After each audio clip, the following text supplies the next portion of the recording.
Section 14. Distinctness and precision of utterance. In man speaks God. Hesiod, Words and Days.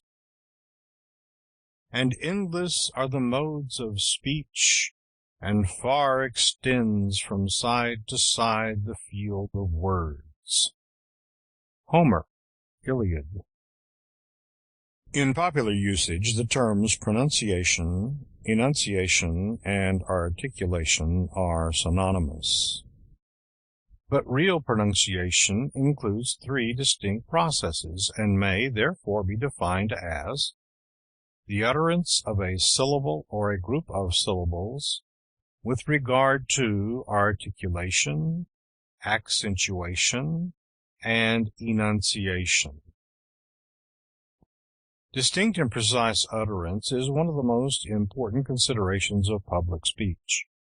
How preposterous it is to hear a speaker making sounds of inarticulate earnestness under the contented delusion that he is telling something to his audience. Telling means communicating. And how can he actually communicate without making every word distinct? Slovenly pronunciation results from either physical deformity or habit.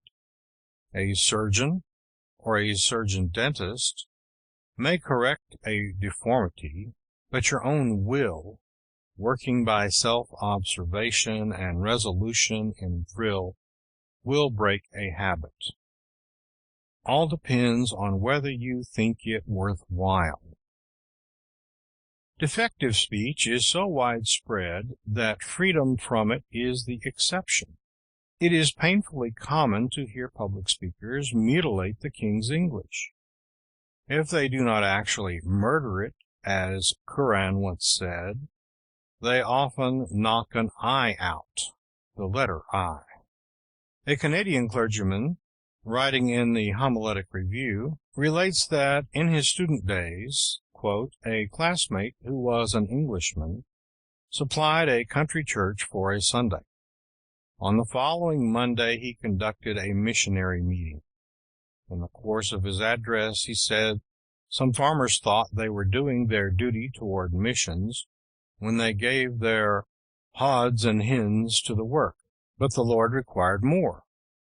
At the close of the meeting, a young woman seriously said to a friend, I am sure the farmers do well if they give their hogs and hens to missions. It is more than most people can afford. It is insufferable effrontery for any man to appear before an audience who persists in driving the H out of happiness, home, and heaven, and to paraphrase Waldo Masaros, will not let it rest in hell. He who does not show enough self-knowledge to see in himself such glaring faults, nor enough self-mastery to correct them, has no business to instruct others. If he can do no better, he should be silent. If he will do no better, he should also be silent. Barring incurable physical defects, and few are incurable nowadays, the whole matter is one of will. The catalogue of those who have done the impossible by faithful work is as inspiring as a roll call of warriors. The less there is of you, says Nathan Shepherd, the more need for you to make the most of what there is of you. Articulation. Articulation is the forming and joining of the elementary sounds of speech. It seems an appalling task to utter articulately the third of 1,000,000 words that go to make up our English vocabulary. But the way to make a beginning is really simple. Learn to utter correctly and with easy change from one to the other each of the 44 elementary sounds in our language.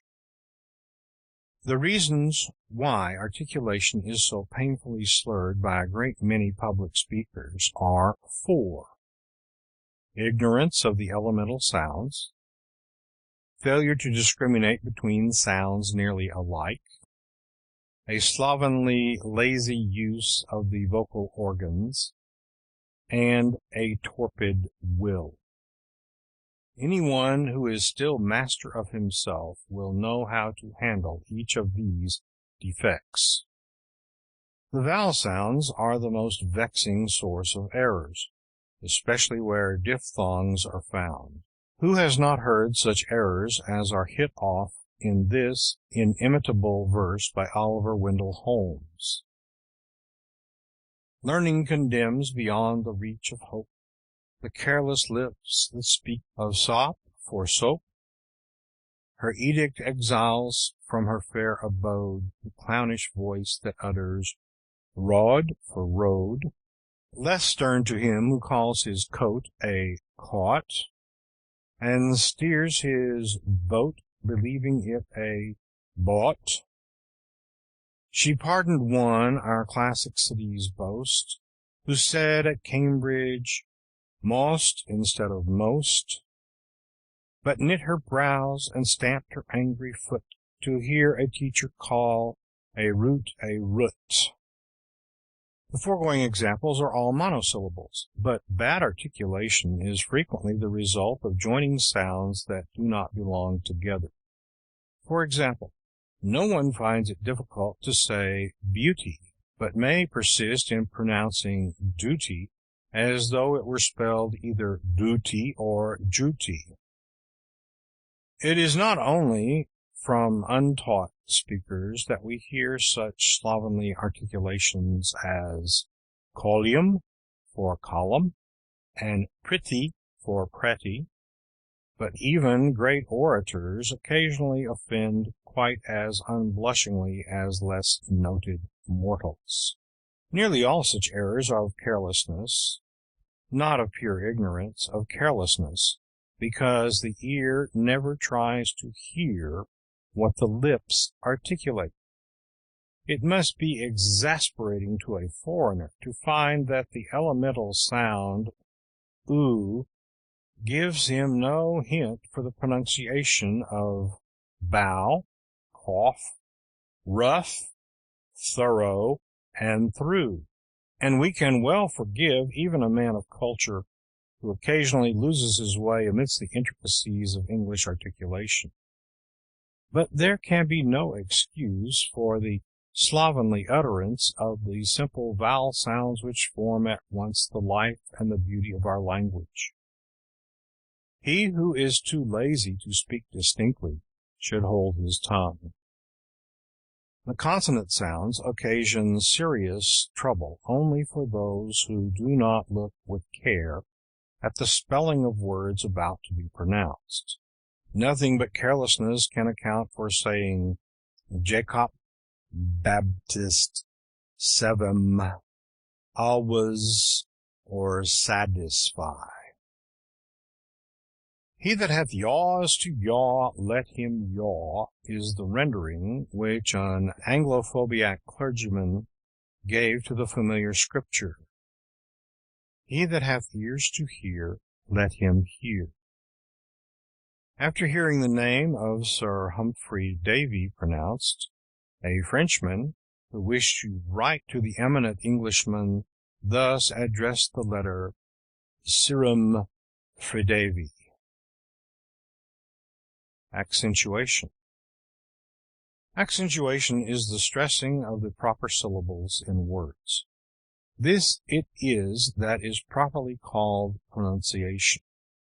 For instance, we properly say that a word is mispronounced when it is accented invite instead of invite, though it is really an offense against only one form of pronunciation, accentuation. It is the work of a lifetime to learn the accents of a large vocabulary and to keep pace with changing usage. But an alert ear, the study of word origins, and the dictionary habit will prove to be mighty helpers in a task that can never be finally completed. Enunciation. Correct enunciation is the complete utterance of all the sounds of a syllable or a word. Wrong articulation gives the wrong sound to the vowel or vowels of a word or a syllable, as do for do, or unites two sounds improperly, as holy for holy. Wrong enunciation is the incomplete utterance of a syllable or a word, the sound omitted or added being usually consonantal. To say necessity instead of necessity is a wrong articulation. To say doin' for doing is improper enunciation. The one articulates, that is, joints, two sounds that should not be joined, and thus gives the word a positively wrong sound. The other fails to touch all the sounds in the word, and in that particular way also sounds the word incorrectly. My text may be found in the 5th and 6th verses of the 2nd chapter of Titus, and the subject of my discourse is the government of our homes. Footnote number 6. School and college speaker, Mitchell. What did this preacher do with his final consonants?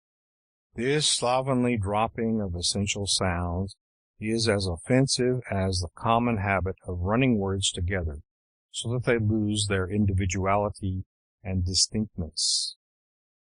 Light and dark, up and down, don't you know, particular, examination are all too common to need comment. Imperfect enunciation is due to lack of attention and to lazy lips. It can be corrected by resolutely attending to the formation of syllables as they are uttered. Flexible lips will enunciate difficult combinations of sounds without slighting any of them, but such flexibility cannot be attained except by habitually uttering words with distinctness and accuracy. A daily exercise in enunciating a series of sounds will in a short time give flexibility to the lips and alertness to the mind, so that no word will be uttered without receiving its due complement of sound.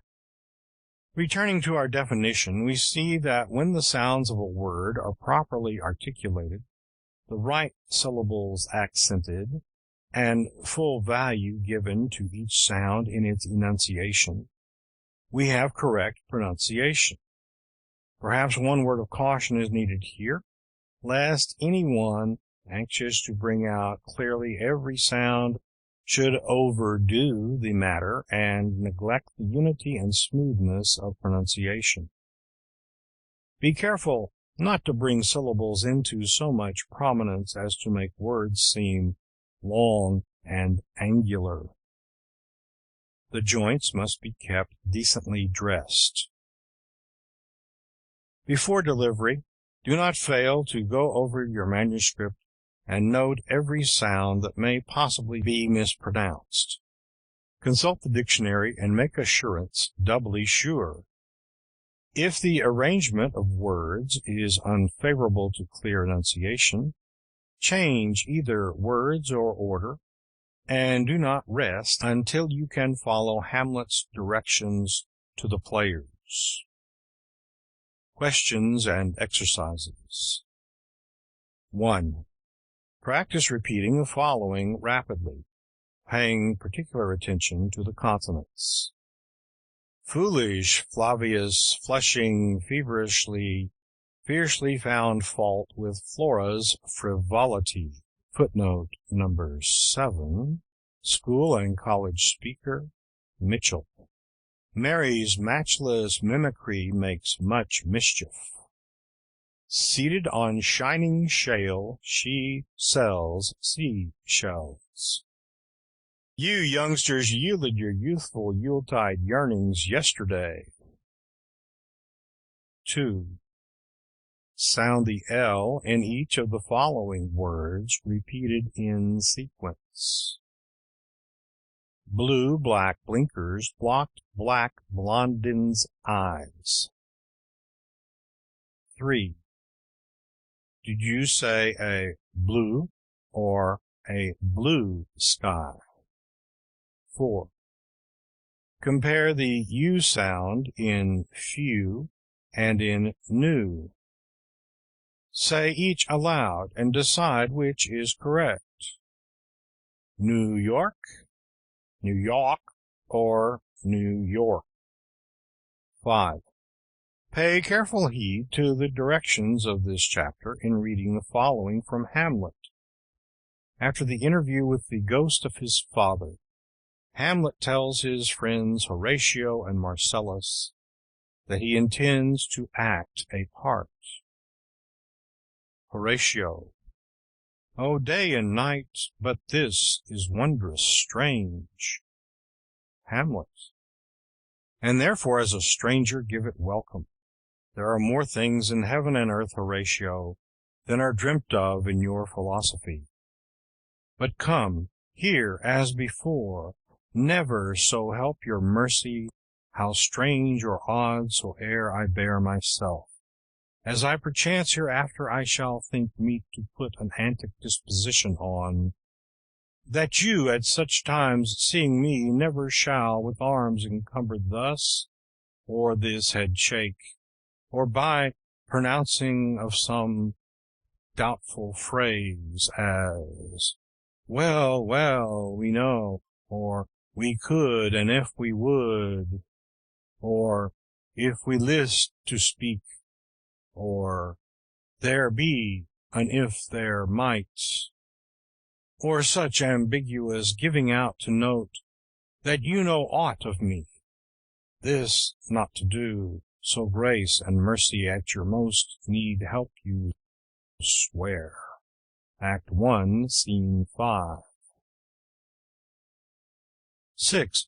Make a list of common errors of pronunciation, saying which are due to faulty articulation, wrong accentuation, and incomplete enunciation.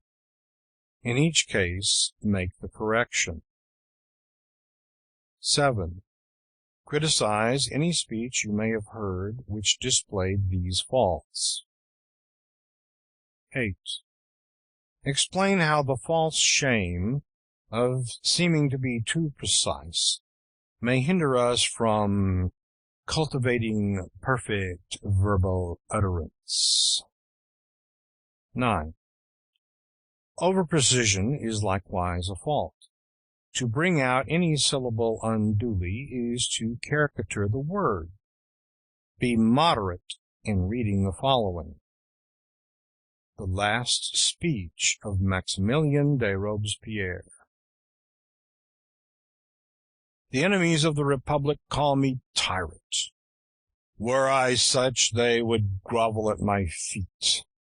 I should gorge them with gold. I should grant them immunity for their crimes, and they would be grateful. Were I such, the kings we have vanquished, far from denouncing Robespierre, would lend me their guilty support. There would be a covenant between them and me. Tyranny must have tools. But the enemies of tyranny, whither does their path end? To the tomb and to immortality. What tyrant is my protector? To what faction do I belong? Yourselves. What faction, since the beginning of the revolution, has crushed and annihilated so many detected traitors? You, the people, our principles, are that faction, a faction to which I am devoted and against which all the scoundrelism of the day is banded.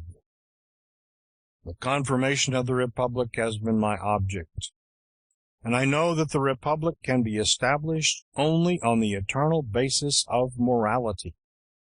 Against me and against those who hold kindred principles the league is formed. My life? Oh, my life I abandon without a regret. I have seen the past, and I foresee the future. What friend of this country would wish to survive the moment when he could no longer serve it, when he could no longer defend innocence against oppression? Wherefore should I continue in an order of things where intrigue eternally triumphs over truth, where justice is mocked, where passions the most abject, or fears the most absurd, override the sacred interests of humanity? In witnessing the multitude of vices which the torrent of the Revolution has rolled in turbid communion with its civic virtues, I confess that I have sometimes feared that I should be sullied in the eyes of posterity by the impure neighborhood of unprincipled men who had thrust themselves into association with the sincere friends of humanity. And I rejoice that these conspirators against my country have now, by their reckless rage, traced deep the line of demarcation between themselves and all true men. Question history, and learn how all the defenders of liberty in all times have been overwhelmed by calumny, but their traducers died also. The good and the bad disappear alike from the earth, but in very different conditions. O Frenchmen, O my countrymen, let not your enemies, with their desolating doctrines, degrade your souls and enervate your virtues. No, Chalmette, no, death is not an eternal sleep. Citizens, efface from the tomb that motto, graven by sacrilegious hands, which spreads over all nature a funereal crape, takes from oppressed innocence its support, and affronts the beneficent dispensation of death. Inscribe rather thereon these words: Death is the commencement of immortality. I leave to the oppressors of the people a terrible testament, which I proclaim with the independence befitting one whose career is so nearly ended. It is the awful truth: thou shalt die. End of section 14.